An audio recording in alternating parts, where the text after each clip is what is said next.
Okay, I got 5:30. Ready? Yep. All right. Time to call the meeting to order. Would you please stand and recite the Pledge of Allegiance? I pledge allegiance to the flag of the United States of America and to the republic for which it stands, one nation, under God, indivisible, with liberty and justice for all.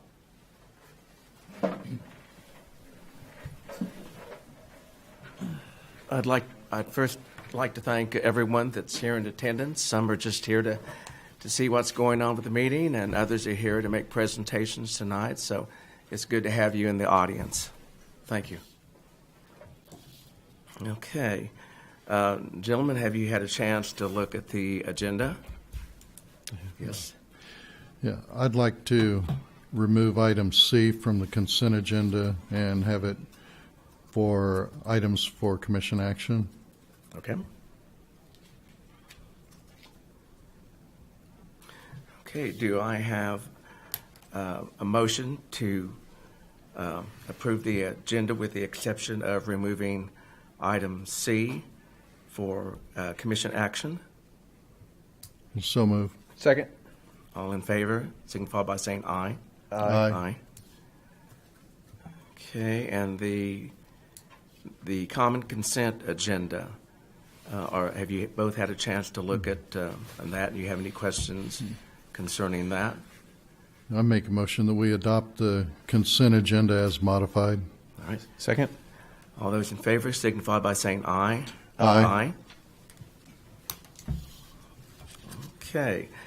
Now we're ready to consider item for commission action, and we're going to look at the item that was pulled from the common consent agenda, which was item C, and we're going to address that first, which was consider accepting the donation agreement with Labette Health for 3 IV pumps.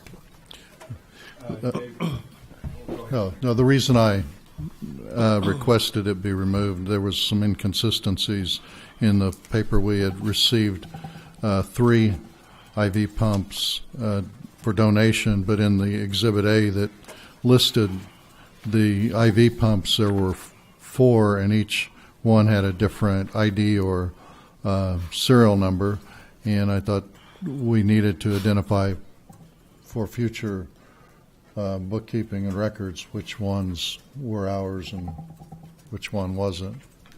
Yeah, we do because we're responsible for the maintenance and everything. We wouldn't want to have to be responsible for Cherryville's. Right. Dave can give a further explanation why there's 4 there. All right. Yes, working very well with Labette Health, and there's 4 there. Number 1 went to Cherryville, and we got 2, 3, and 4, Leonard. And of course, That's 2745 you're identifying as number 1. Right. The first one on the Yep. list there is the Yep. one that should be removed from this exhibit. And we appreciate Labette Health. I mean, it's a good working relationship, and this Yeah. helps us do the transfers and not take equipment out of their ER. So I appreciate it. And these aren't cheap. No. These IV pumps are expensive. Yeah, it sounded like from the description in the RCA of you having to borrow just the hassle Yeah. that now you are set up. You Yep. can make your move and transfer so much easier, and It works well. It is great. So then, for the official signed agreement, number 1 has been scratched from the exhibit.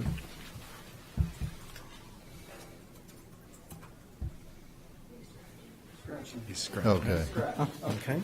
Okay. Well, with that, I would make a motion that we authorize the mayor to sign the agreement between the city and Labette Health for the 3 IV pumps. A second. All right, all in favor signify by saying aye. Aye. Motion carries.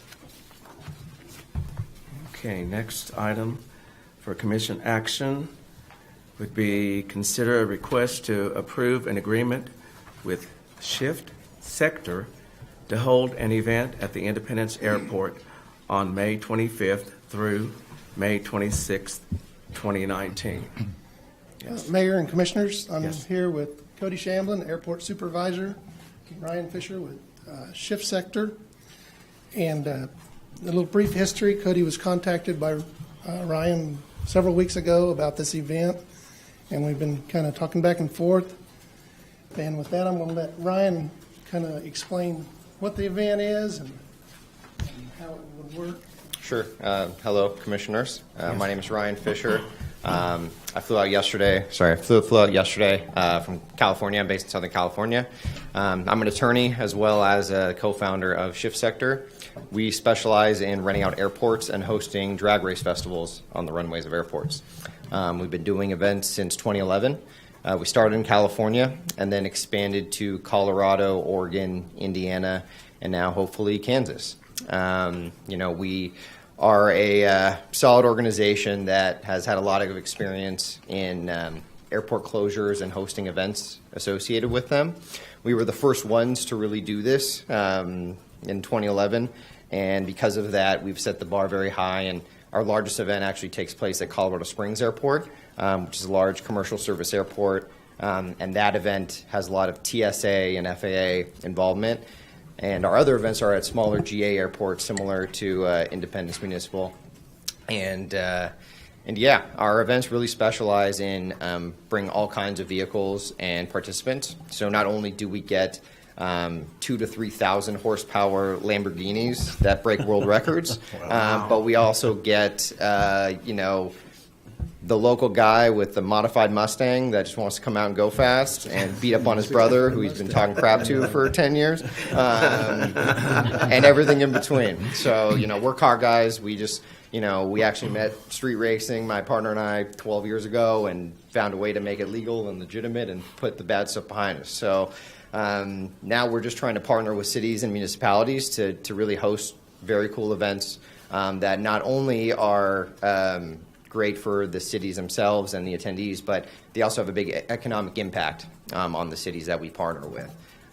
Generally, we bring in 150 participants per day that sign up and race. A bigger chunk of that is out of the area, out of state. A lot of guys that travel, from all over the place to get to us, and that's why we chose this location as a great place for our next event. Because it's very central to a lot of markets and a lot of places that we don't have events in. So we can pull from Kansas City, Oklahoma City, Wichita, Tulsa. And because of that, we think we get a really good showing. And just on our past events and what we've seen from the cities we've partnered with, anywhere between $200,000 and $300,000 will generally be recognized by the city, just strictly between our use fee, the services that we hire city fire to service standby and EMS. We generally hire local security, tow company to be on standby to haul people out in case they break down on track, and hotel room night sold because most of the people are out of towners generally. Those people got to eat. Those people got to get gas, use city services. So, when we've done the numbers, it generally works out to be between $200,000 and $250,000 for the weekend recognized in the city or surrounding area. And, for us, we're, here to build partnerships and hopefully be able to have an annual event. All of the other airports we've ever gone to has become an annual event, and we just kind of build our season around those events. And we're hoping Independence can be the next stop on our tour, if you will. So, and I'm here to address any questions and concerns and things like that. All right. How many people do you anticipate will attend this event? It's obviously hard to gauge in a Sure. place we've never First done an time. event. I was talking with Cody, Mike, and our past events, similar sized airports. I think in the first year, if we can get, around 1,000 people per day would be a pretty reasonable expectation. Again, I don't know the area as well as you guys do and who would want to attend, but for the most part, it's generally easy to draw people. It's at a reasonable price point for spectators. We charge $20 a day. Kids is half price, things like that. And our Colorado event, for example, was our largest event. It's in the middle of Colorado Springs, big airport, big venue. we get about 8,000 people at that event. So that's a large event. Most of our other events at smaller airports are between 1,500 to 2,500 people for the weekend. A lot of those people are coming both days. So some people will discount 2-day tickets so they can come both days, come hang out, see the cars. And it's really great because not only are we providing venues for the participants to go fast safely and legally, but we get a lot of these high dollar cars that come out that most people will never be able to see in their life. And not only to see it in your hometown, but to see it out there going 200 miles per hour and talk with the driver and talk with the owner, and it's a different experience, and it's something we kind of pride ourselves on, and is something we're just trying to bring to more places. So Sure. Okay. That sounds very interesting. There's a lot of racers in this particular area, this region. And, I'd like to get a chance to see a Lamborghini up close and personal. we'll get you guys rides in them. I mean, Any chance that, I could take a lap? yeah, there's. You'd be surprised with some of these guys. Right, that I people probably do. could make an offer and Is there maybe ride-along get behind the programs? wheel. And, Yeah, so actually we do allow ride-alongs. As long as it's we essentially, if you're not participating already, you've signed all the waivers and releases to participate. We do offer ride-alongs if the passenger is over 18 and signs a waiver and release, and obviously has an approved helmet. And we limit the speed to 180 miles per hour, but that's still very fast. Probably a good thing. So we do offer ride-alongs, and we've actually done programs with different dealerships, for example, where they'll come out to sponsor the event, and they'll do a ride-along giveaway. And so leading up to the event, they'll maybe do a social media or radio giveaway, and the winners get to come to the event and ride along in one of their cars. And so they've done things like that, or dealerships will just do that to try to sell cars. You're sitting there watching all these cars go fast, and they say, hey, why don't you hop in our new Mustang and try to get you to write a check on the spot. So, there's interesting opportunities, for the different businesses. sure. So do you have different classes? So you're talking about people coming in that are more like professionals. So do you have a professional class and then a local guy that's got a street car Beater. that he just wants to run with some others? So there's a couple different kind of ways the event runs. So anybody can just sign up to race as long as they meet the safety requirements and things like that.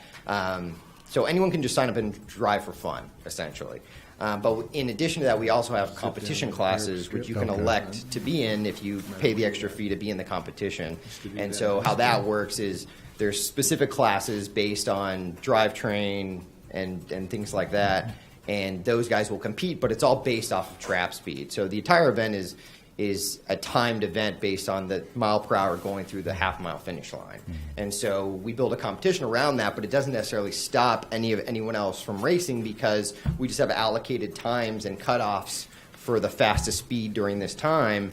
And at the end of the event and end of each day, we do a trophy ceremony and things like that. So anyone can sign up to just race and have a good time, or you got the guys that are competitive and want to, put something up there. And sometimes we'll do cash prizes and things like that to make it more interesting. And but yeah, so there's a big variety in ways to participate.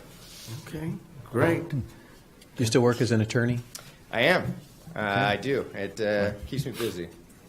So. How did you choose our airport out of all the thousands of small airports around?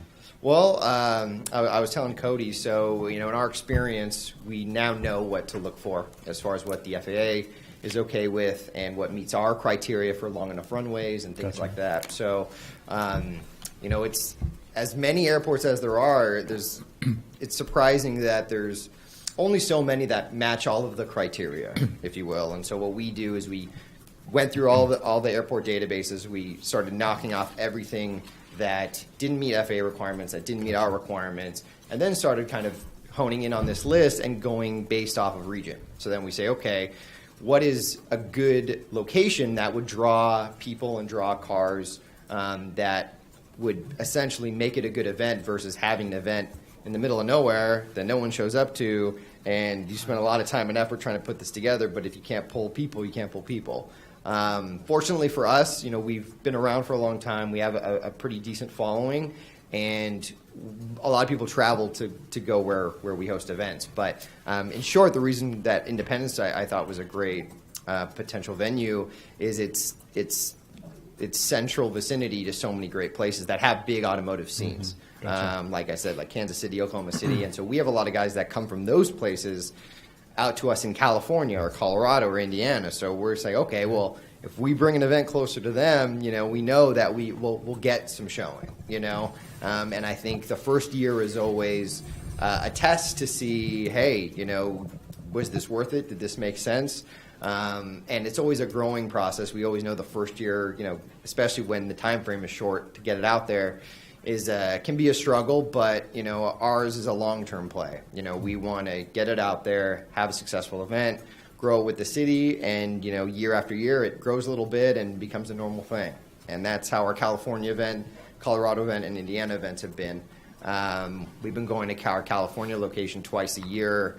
A few years we did 3 times a year since 2012. So, everyone just knows us there. We throw out the dates when we're coming, and everyone shows up, So it's been a nice little model, and we're just trying to build that somewhere else. So, Are you going to actually use one of the runways to run on, or are you using the taxiway? With the Correct. diagram, correct. it looks like the taxiway north and south is shaded, but are you using one of the other runways to run on? Yeah, so we'll be using the primary runway as essentially the track itself, running south to north. First half of it essentially will be the ramp up and the race. The second half will be a shutdown area. Okay. And then essentially once the racing is finished, once the pass finishes, they'll loop around back into the ramp area and come all the way down. We actually had an updated site map that we worked out earlier today, but it didn't get into your hands yet.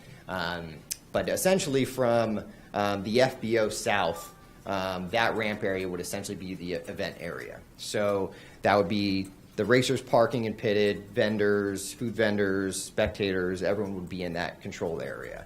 And then we would, whatever that boundary line that we set, we would then have security that would be there to enforce that and make sure no one is straggling around, poking around hangars or doing anything where they're not supposed to be. So that'll kind of be the simple flow of the event, and that way anyone can, kind of, as soon as you're admitted as a spectator, you have essentially reign to walk through the pits and talk to the drivers and see the vendors. You're really up close in all of it. But the layout, and after we spent a lot of time at the airport today walking through it and with Cody, and I think it's a clean layout, and I don't foresee any issues on our end with kind of running the event. And because the secondary runway will remain operational during the whole event, there shouldn't be any impact to any air traffic. And because there'll be controlled access to it, once Cody or airport ops lets us know that there's an aircraft either approaching or departing, then we hold everything. We just stop the race. We just wait till all aircraft operations are complete. They taxi over, and then once we get the okay, we go back up again. And so that's how we've done it at all of our other airports.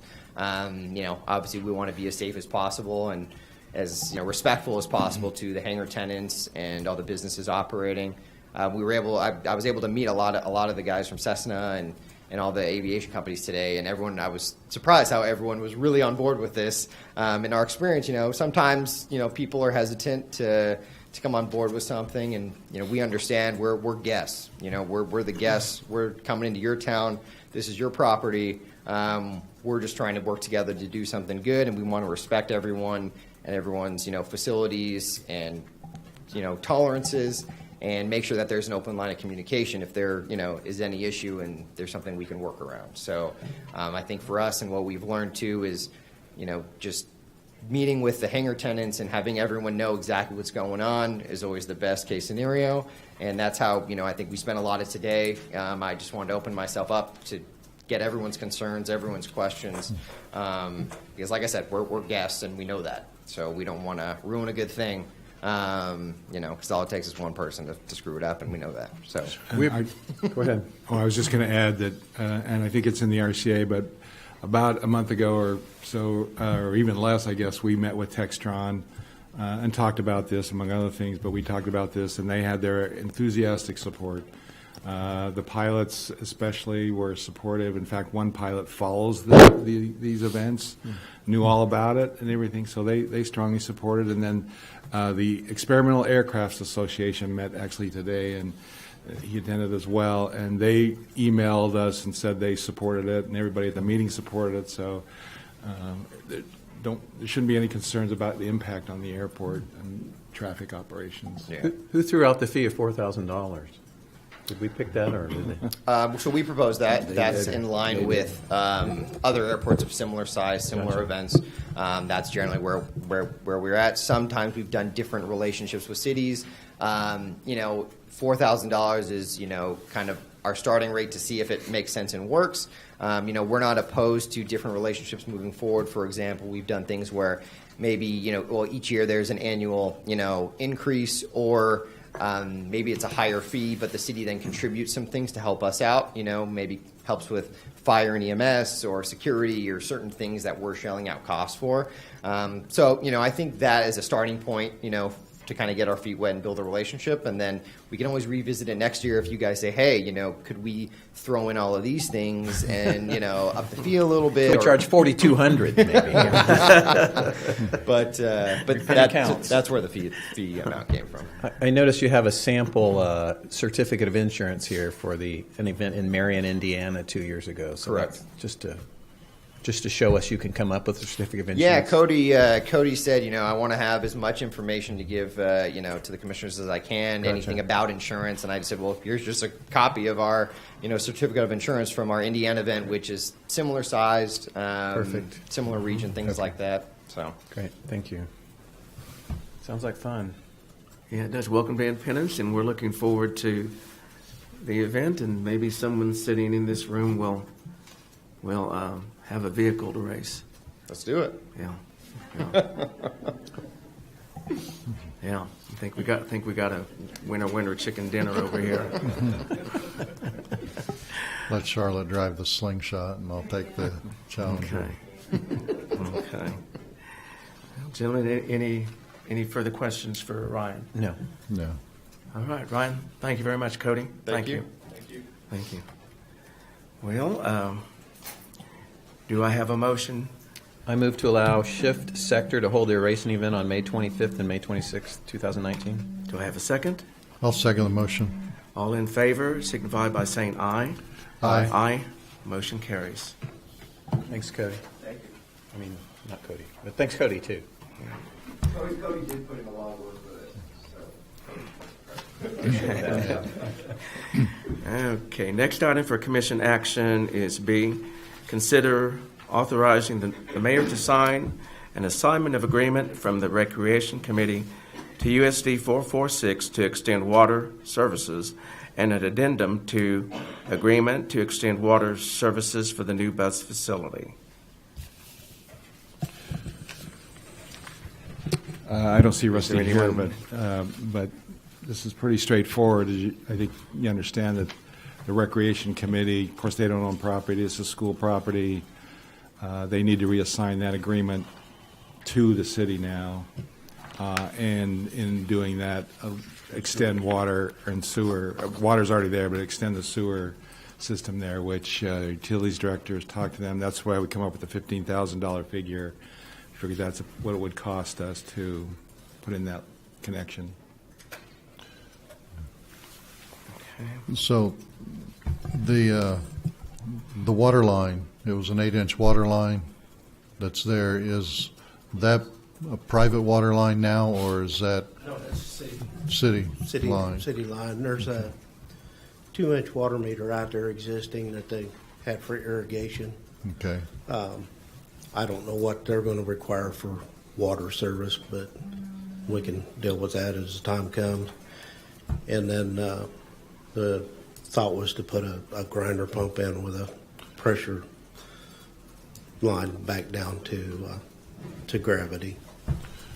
Okay, so I noticed in the original agreement it talked about water pressure and possibly timing or hours that they could or couldn't have water there. That was mainly because they were watering a large parcel, wasn't it? It was, and since that time, we've built a new tower and done some line work, and that's not an issue anymore. Okay. The new sanitary sewer, will that be a public sewer also, or will it be private sewer line going to them? We haven't discussed that. I first saw that as being their property if they are paying for it, and would be their system to maintain. Yeah, I was wondering where we're putting it in and getting a partial reimbursement, and then with the length, would it include manholes so that, if somebody else decides to build along there, would it be a type of line that they could attach into, or are we just It's going gonna with be- like a it's 4 or gonna be 6 a- inch line? No, it's going to be an 1.25" pressure line. Okay, it's not gravity. No, it will Okay. not be gravity. So, I mean, Okay. if I guess somebody else wanted to tie into it, they could, but that would be a.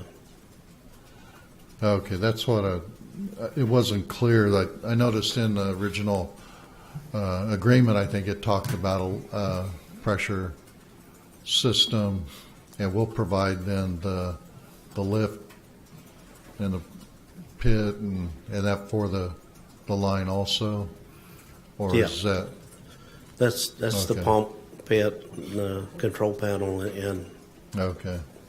putting in that it'd be 1.25" probably is what it'd be. Okay. So, where's the line located? Down on one side of Peter Pan Road? We'd have to come down Peter Pan Road, and the closest would be to come across and into the manhole at Labette. Okay. Let's see. That property is in the county north of the industrial park, the property we're purchasing from Independence Action Council. No, wait. That property, we never re-annexed it either, did we? We took it out. What about the right-of-way to come on the other property for that line? Whose responsibility will that be? If there has to be right-of-way purchase, then I would think that'd be the school's responsibility. But we haven't talked to the county about right-of-way yet, so I don't know if they would be opposed to it being in the county right-of-way, road right-of-way, or not. Maybe, Jeff, aren't you the attorney for the school board too? Yeah, but I haven't been involved in the discussions. I just did an assignment of an existing agreement, which I noticed required city consent, so I added the consent. And I don't know the details like Terry does. So that our agreement that we're looking at tonight, it doesn't bind us to having to secure right-of-ways for that line to cross the other properties, does it? No, but it's a county road, so there's going to be right of way all along that road. So, Is it to the center line, the county, or did they have? all I can say is in previous dealings with anything on Peter Pan Road, the previous city manager, whose last name starts with an S, is very careful that the city is never going any part of the road for fear of Yeah. being responsible for it. So it's all county. Okay. Is So that the- right, Terry? Yes. The 15,000 will include the cost to bore under the road and everything, right? Yes. Okay. That's an easy bore, 1.25" line. Okay. Just as long as we don't get drawn into having to purchase right away. I think that it doesn't address that I saw anything about right of way acquisition in the agreements. So if it's clear that we're not going to have to purchase right of way, that's one thing. But for 15,000, I'm sure there's right of way all up and down Peter Pan Road. just ask the question before than later. Yeah, yeah. So, So then, just to make sure I understand, this sewer line will actually be maintained by the school district. That was It'll- that was my Your intentions, understanding? yes. Okay. And then the Well- grinder pump itself, that will be the responsibility of the school district Yes. also? Okay.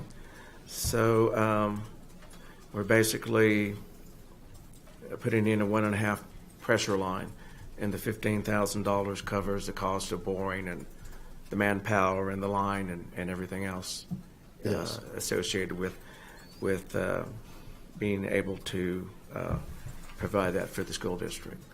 Yes. Okay. And, That's my estimation. okay. And do we have any other questions, gentlemen, about the right-of-way? Is that something we would want to clear up, or are you comfortable with what's been discussed tonight?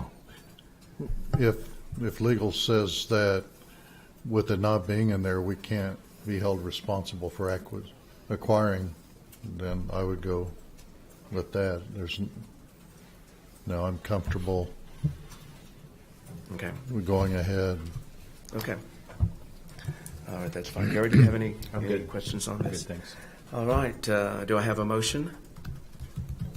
I move to authorize the mayor to sign an assignment of agreement to extend water services and an addendum to agreement to extend water services. Do I have a second? I'll second the motion. All in agreement signify by saying aye. Aye. Motion carries.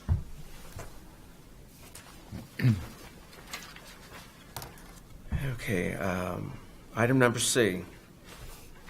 Consider authorizing the mayor to sign an agreement with Trainer HL for preparing state historic tax credit application services for City Hall renovation phase 1. Vance? Yeah, Vance Kelly's here from Trainer. Just a little brief introduction. Of course, they gave us a proposal to handle and apply for the tax credits for the City Hall project as we move forward. And timing is a key, and that's one thing where got it on the agenda right now. We need, even though the project may be down the road, we need to get these in place early on. So I'll let Vance answer any other questions. Yeah, as we've talked about this project in the past, it was important that the historic preservation tax credits were something that the city could look at capitalizing on. And in order to do that, we need to be able to have the application for the Part 1 and the Part 2 approved by the State Historic Preservation Office before any work actually starts.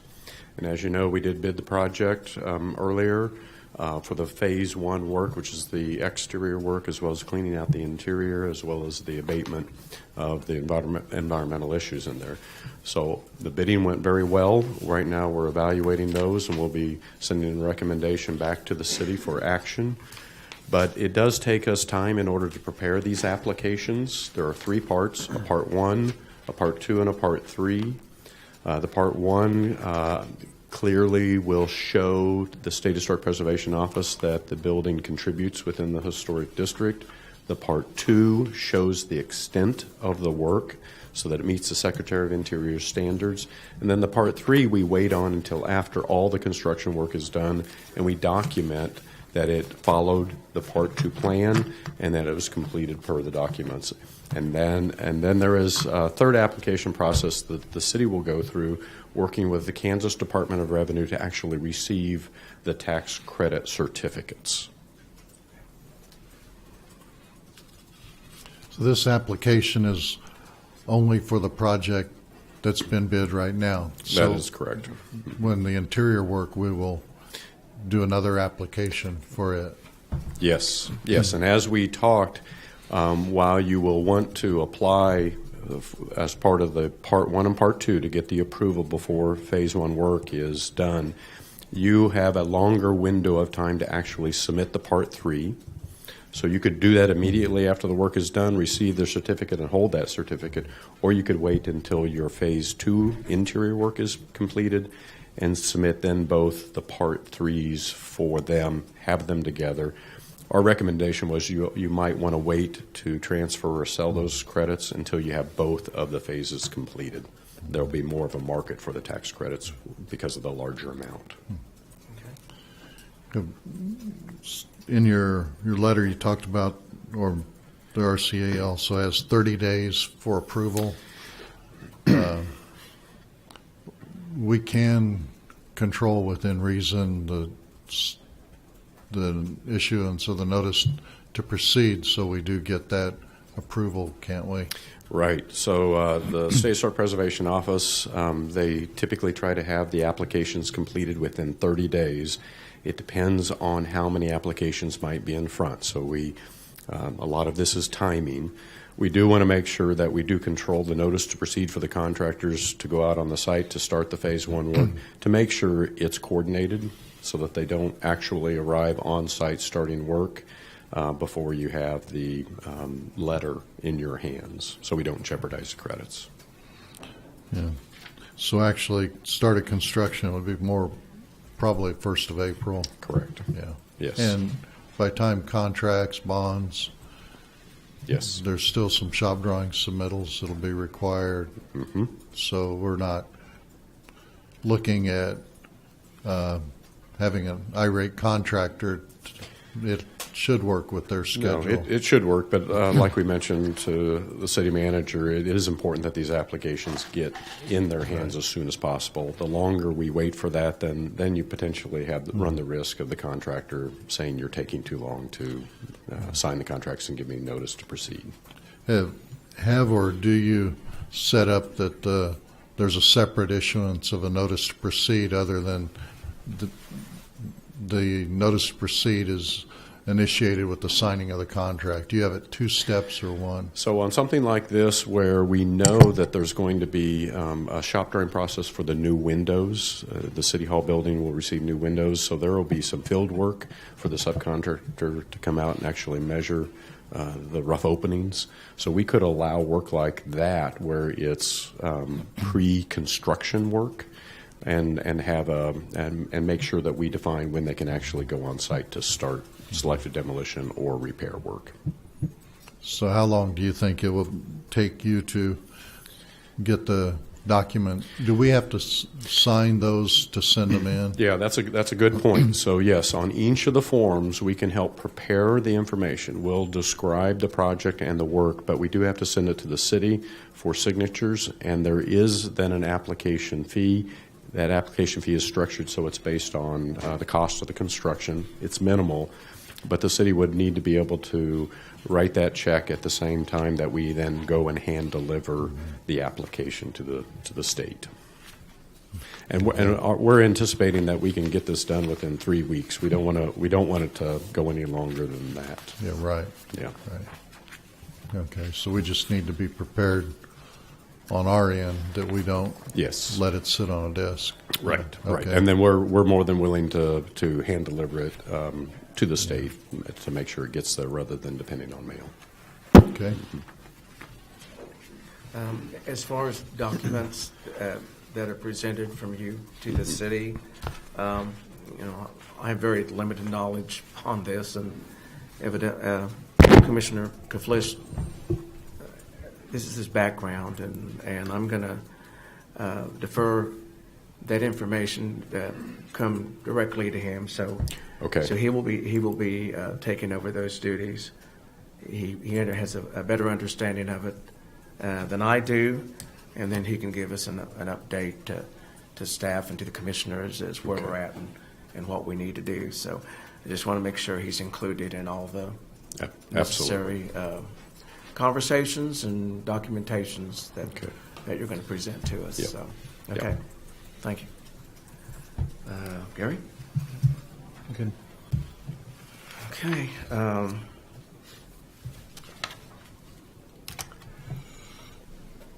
Okay, do I have a motion?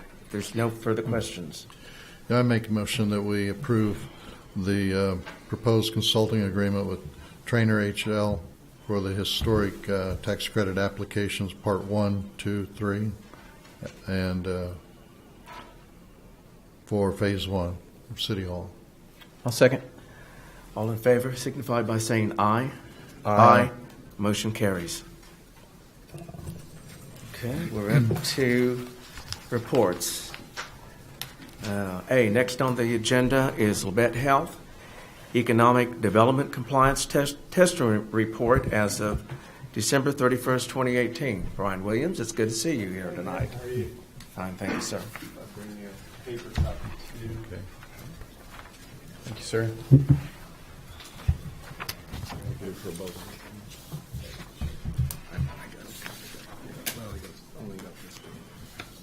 So thank you for allowing me to be here with you.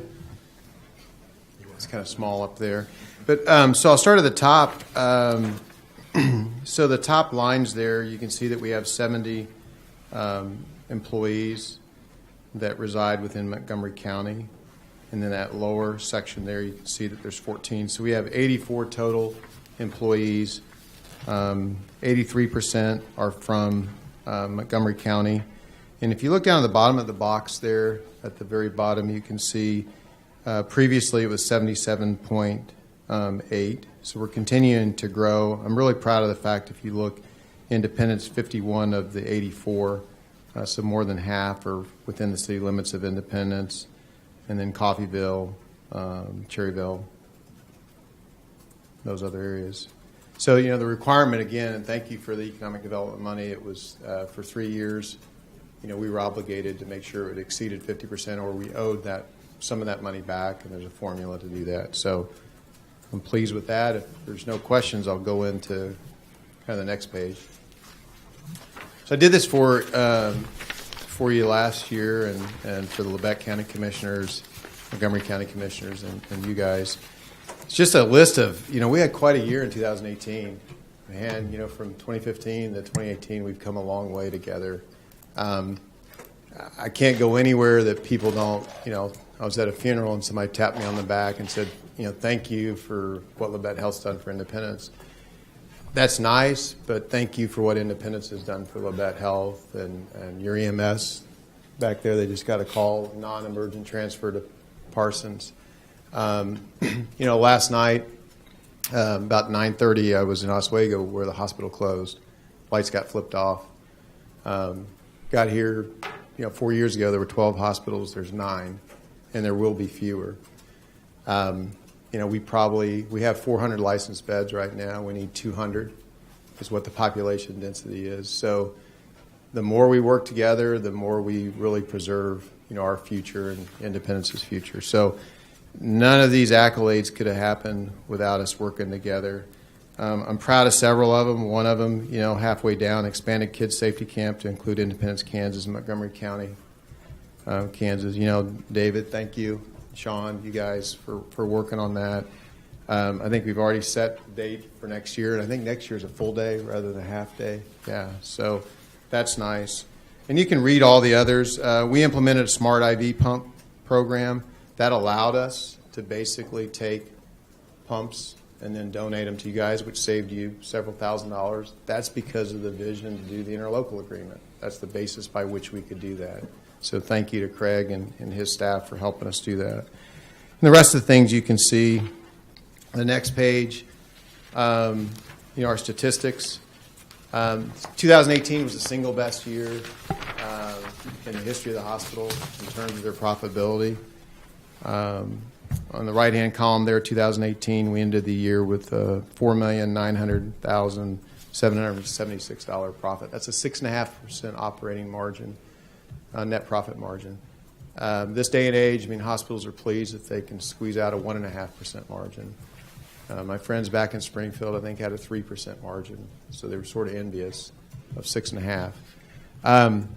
How that happened, I believe it's because we came together and did the right thing a few years ago, and as long as we continue to work together, I think Southeast Kansas will prosper. You look at the outpatient registrations. So look at ER visits in Independence, 7,055. The last year in 2014 that Mercy was really fully operational, it was around 7,500. So we're really kind of back to those numbers.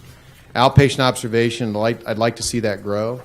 I'd like to see people stay in the community and we not transfer so quick. So we're looking at that. I think that'll require more resources, so more FTEs.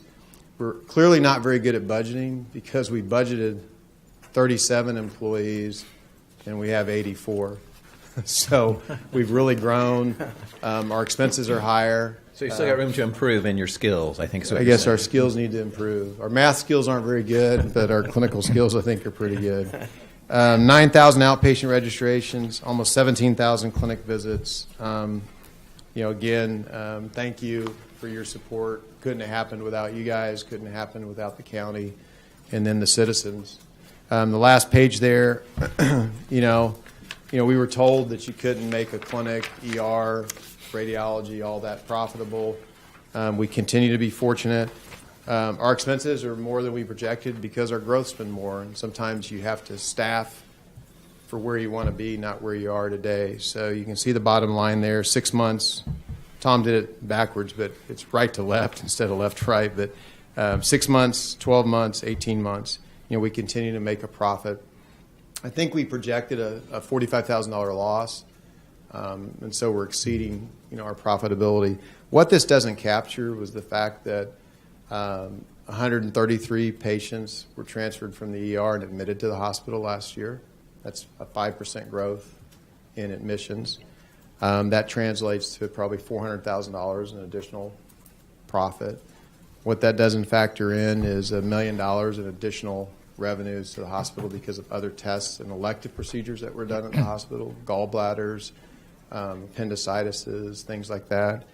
And then the Pharmacy 340B program, which is extremely complicated, but that generates probably another $1 million in additional revenue. So if you take that clinic all total, it's probably generated close to $2 million in additional profits for Labette Health, which I think contributed to a $4.9 million bottom line.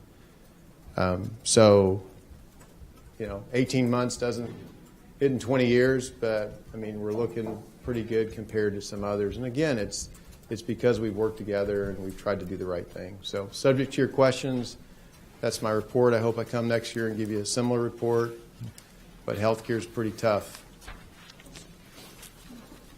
Thank you, Brian. I heard that about Oswego, and I think that affected some hospitals in Oklahoma that were tied with that firm. So the crunch is on, and it's this continued growth and stabilized health care that we have available here, and I'm looking forward down the road to see where we go from here, because I know there's another phase down the road that hopefully will transpire and lead to bigger and better things for not only this region, for the city of Independence. So I hope so. Thank you. Okay, thank you. Appreciate it. Thanks. Great stuff.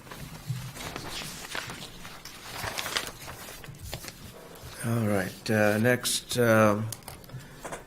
Peter Pan Road project update.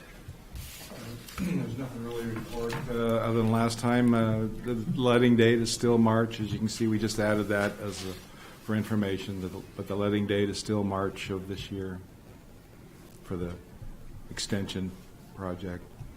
We are working to still require some right-of-way, but that's still in the process. Have they set a date for releasing the plans? I haven't heard it. Sean Turner may know, but I haven't heard of any. I can ask him that. Okay. Did he get back with you on the information about the closeout change order on the GI project?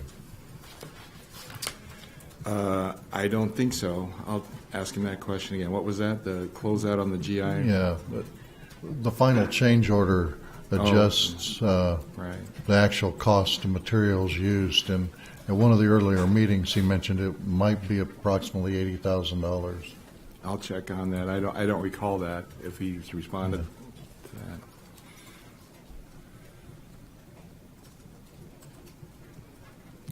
Okay.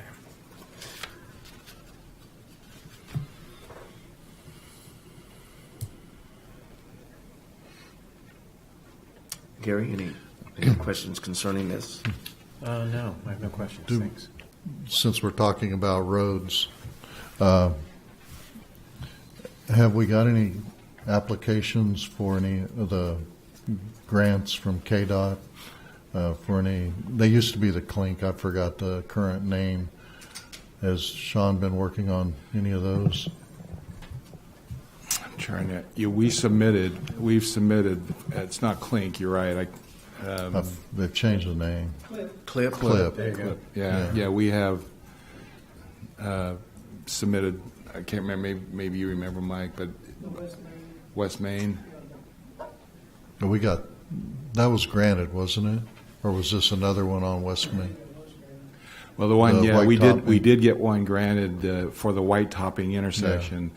It still shows, when they sent us the documentation, it still shows our original application, which was West Main, all the way to the city line. It still shows that description, even though it's been changed to the white topping of that intersection, Peter Pan Road and West Main.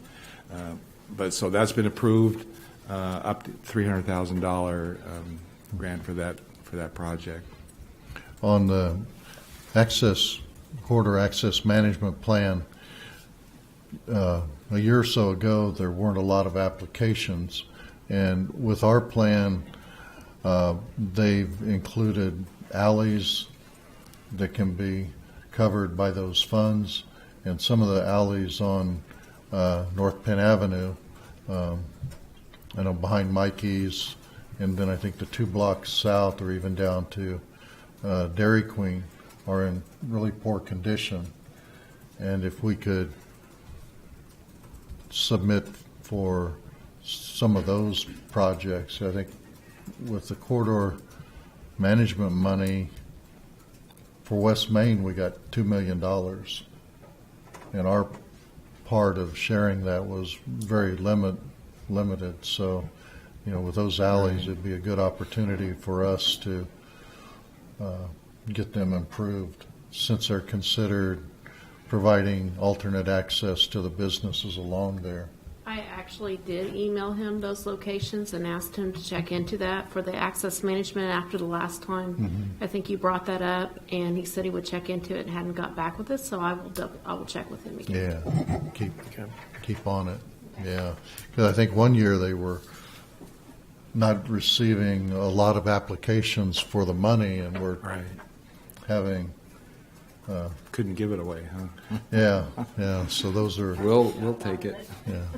Yeah. All right, any other further questions? Okay. Moving on, the fourth quarter treasurer's report.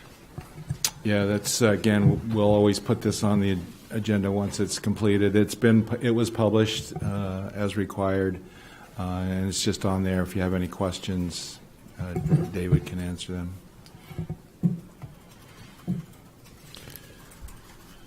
On the Clink Pin Chestnut Oak, it's line 76. It showed $353,000 deficit. Was that we haven't received money from KDOT, or is that our portion? I believe that is, we haven't received the funds yet from KDOT.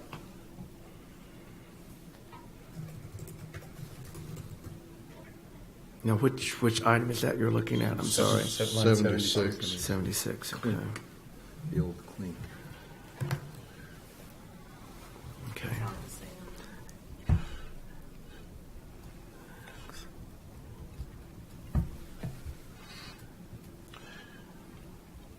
I highlighted some notes and then I printed it in gray tones and I lost all my yellow highlights, so excuse me. That's an old newspaper.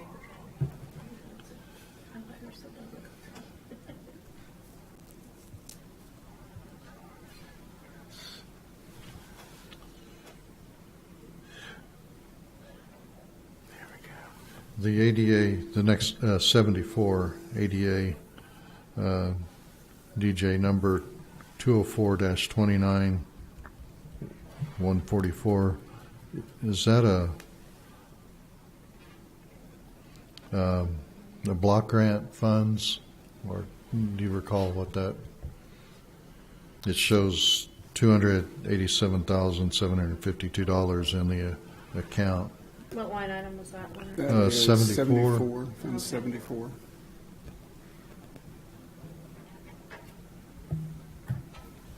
I'm not sure what those are for. Well, why don't I just, I'll make a note and send it to you guys.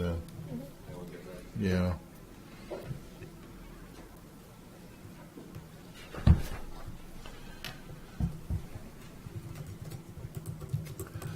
The 2015-2016 Clink projects has $568,000 in it. Has that just not been dispersed, or do you recall, David? Or Which one is that again? this is line 92. Oh, 92. That's on the next page.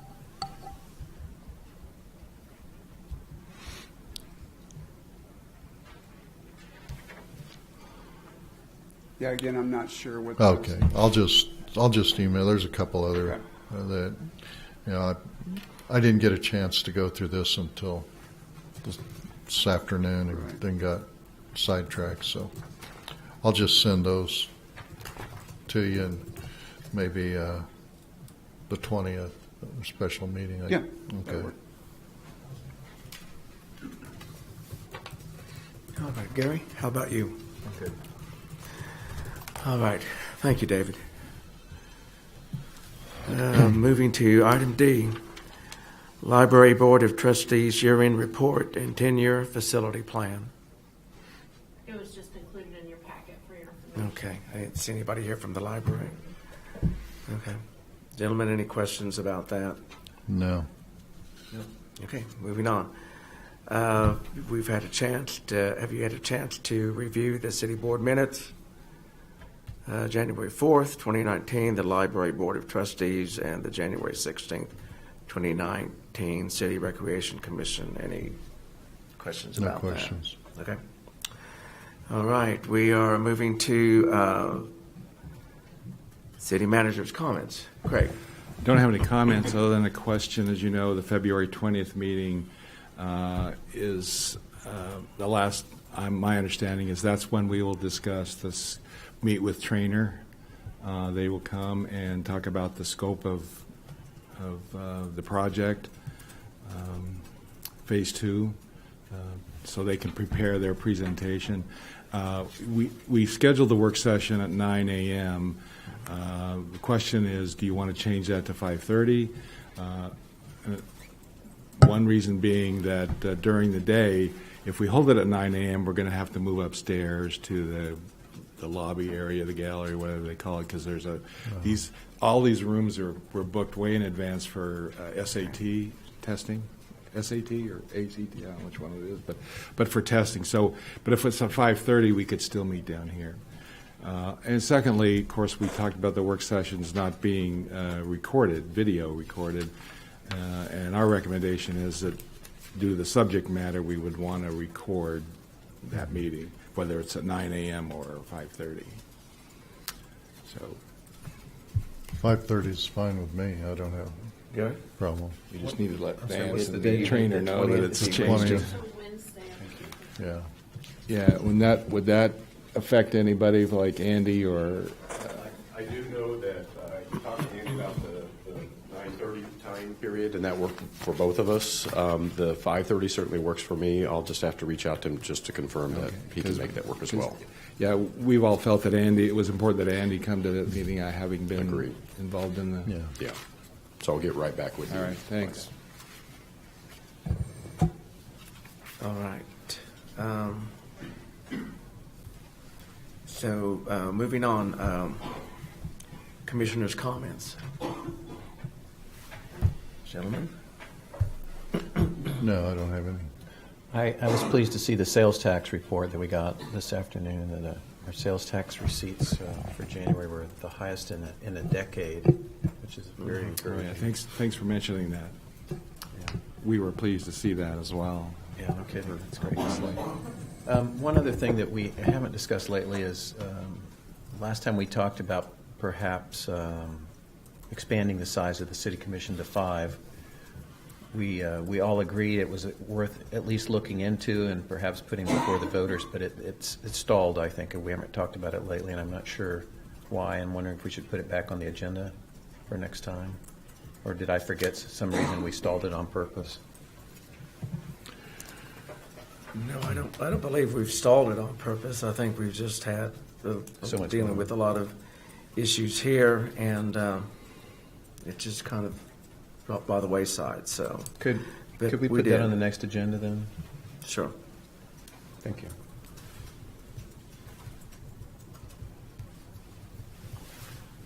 All right, public concerns. Do we have anyone here that's signed up to speak tonight? We don't. Okay, next on the item is executive session, and, yes, please.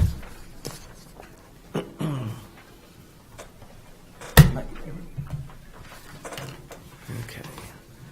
I move that we recess for an executive session for a discussion of an employee's performance pursuant to the non-elected personnel exception KSA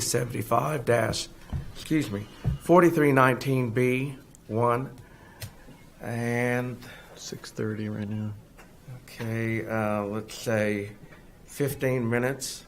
So we will resume, come back into session at 6:45. Is that right? I'll second the motion.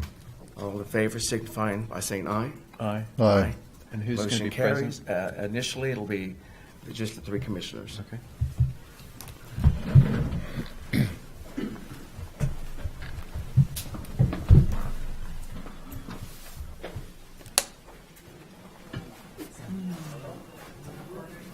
Okay, the meeting is back in session, and we'd like to go back in session again for 10 minutes, which would make us back in session at 6:55. Is that correct?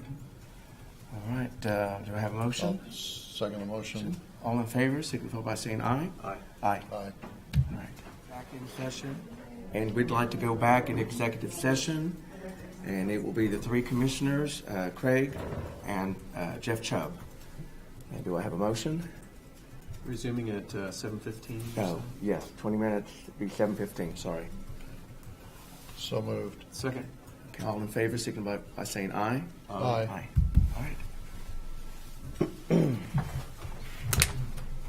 Back in session, and we want to go back in executive session for 20 minutes, which would put us back here at 7:35. Is that correct? All right. Do I have a motion? So moved. Second. All in favor, signify by saying aye. Aye. Aye. We're back in session time. Gentlemen, pleasure. I think we've covered about all we need to cover. I think so. All right? All right. All right. Then we're ready for adjournment. Do I have a motion to adjourn? I make a motion, we adjourn. Second. All in favor, signify by saying aye. Aye. Motion carries. Thank you.